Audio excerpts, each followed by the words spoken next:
మీరు ఎప్పుడైనా గమనించారా? అసలు ఈ భూమి ఎలా పుట్టింది, ఎప్పుడు పుట్టింది, ఎక్కడ పుట్టింది అనే విషయాన్ని ఎప్పుడైనా గమనించారా? అయితే దీని గురించి అయితే తెలుసుకునే ప్రయత్నం చేద్దాము. అసలు భూమి ఎప్పుడు పుట్టింది, ఎక్కడ పుట్టింది, ఎలా పుట్టింది అనేసి మన మహర్షులైతే ఒక పంచాంగం లెక్కల ప్రకారం ఈ విధంగా చెప్పారు. కానీ ఇప్పుడున్న జనరేషన్స్కి మన నాసా సైంటిస్టులు, శాస్త్రవేత్తలు చెప్తున్నది ఒక రకంగా ఉంది. అసలు మన శాస్త్రవేత్తలు మన మహా ఋషులు గురించి చెప్పిన రెండు కలిపి చూస్తే దగ్గరగా అటు ఇటు సంవత్సరం డిఫరెన్స్గా ఉన్నట్టు అనిపిస్తుంది. కానీ దీని గురించి అయితే డీప్గా తెలుసుకునే ప్రయత్నం అయితే మనం చేద్దాము.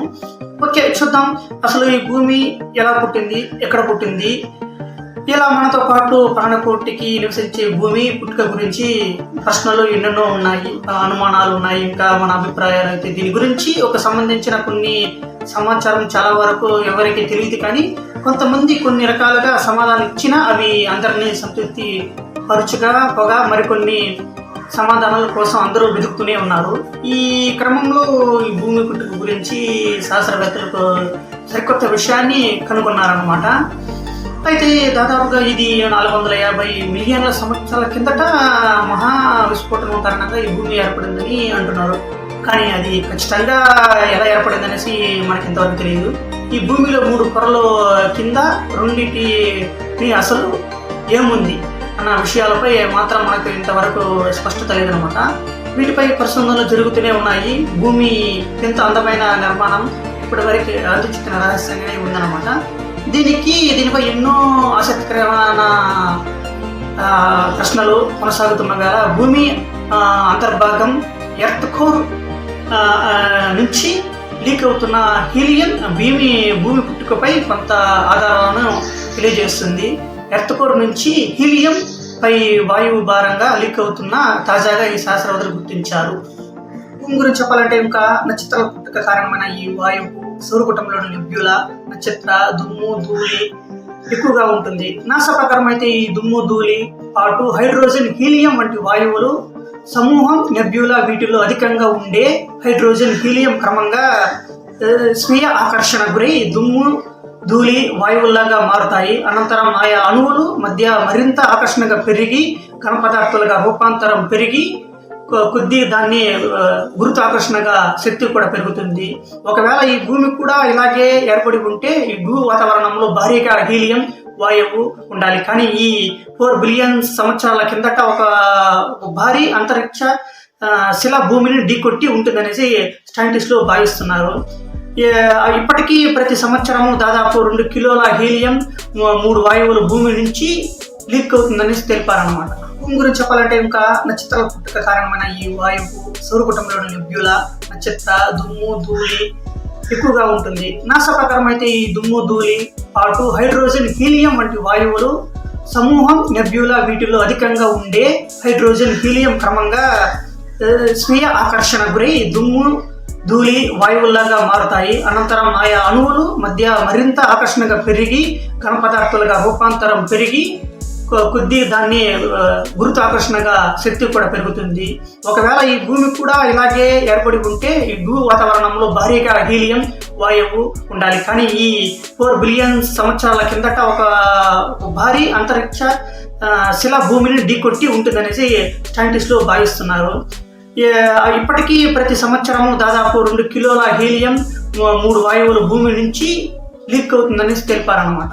ఇకపోతే మన ఆర్డర్ హోమ్స్ అనే శాస్త్రవేత్త తన ఏజ్ ఆఫ్ ఎర్త్ అనే గ్రంథంలో భూమి వయసుకు సంబంధించిన ఇప్పటికే సైన్స్ చెప్పలేని లెక్కలు ఏనాడు మన హిందూ దేశ పండితులు చెప్పిన లెక్కలు సరిపోతాయంటూ రాశారనమాట. ఇక్కడ మన పంచాంగంలో భూమి వయసు 1972949079 సంవత్సరాల్లో ఉంటుందని రాశారు. అంటే సైన్స్ ప్రకారం అయితే 197 కోట్ల 20 లక్షల పైగా అనే సంవత్సరాలు అన్నమాట. అయితే మరికొన్ని సంవత్సరాలు ఎక్కువగా 200 కోట్ల సంవత్సరాలు ఉండొచ్చు అనేసి అంచనా వేస్తున్నారు.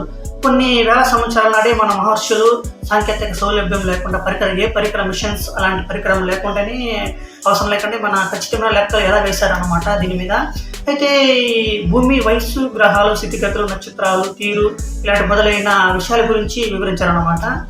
అయితే ఇక భూమి పుట్టుక లక్షల సంవత్సరాలు ఉంది. యుగాలు ఒకదాని ఒకటి తర్వాత మరొకటి వచ్చాయి. అంటే మీకు యుగాలు అంటే తెలుసు అన్నమాట, కలియుగము ఇలాంటి యుగాలు అని తెలుసు అనమాట. అయితే సుమారు 6000 సంవత్సరాలు భూమి వయసు ఉంటుందనేసి స్పష్టంగా బైబిల్ బోధిస్తుంది. ఇది కలిపినా ఒకవేళ తీసినా కొన్ని వందల సంవత్సరాలు మాత్రమే తేడా ఉంటుందనేసి మనం వివరించారనమాట. అయితే తన చుట్టూ తను తిరిగే క్రమంలో అపలంబ బలం వల్ల అంచుల్లోకి ఉన్న ద్రవ్యగ్రహంలో మధ్యలో భాగంగా సూర్యుడు మారాయి కాబట్టి భూమికి కూడా సూర్యమండలంలో ఒక పల్లెమైన భాగమని చెప్తున్నారు.